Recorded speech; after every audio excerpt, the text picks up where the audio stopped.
Okay, so get this. For this deep dive, we're switching things up a bit. You guys, our amazing listeners, sent in a bunch of articles about, well, a certain couple. And let's just say it's no secret we're all kind of invested in this whole Taylor Swift and Travis Kelce thing, right? Right.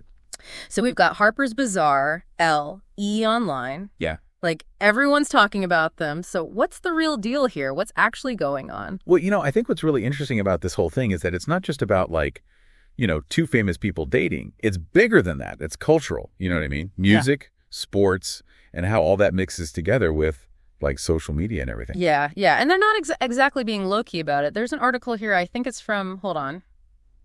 E! It mentions Kelce calling a recent date magical, which, I don't know, seems pretty intentional to me, don't you think? Like almost fairy tale-ish. Totally. Totally. It plays into this whole thing we all have, about wanting to see those fairy tales actually happen in real life.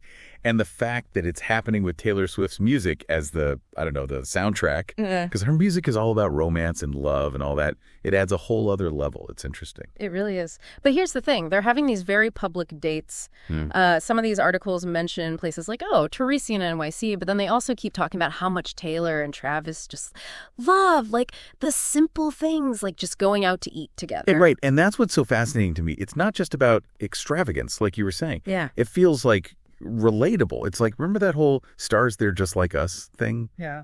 They want to be seen as authentic, which honestly I think a lot of people crave these days. Exactly. So does that, I don't know, down-to-earth vibe, does it make them more relatable to fans, even if it's, probably a little calculated? Yeah. I mean, it's definitely possible, right? It creates this narrative that's both aspirational and attainable. They're living these crazy, glamorous lives.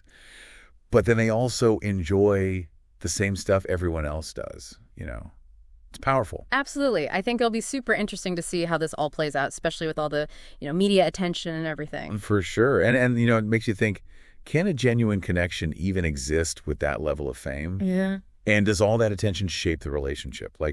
Are they who they are because of it or in spite of it? I don't know, something to think about. Definitely something to think about.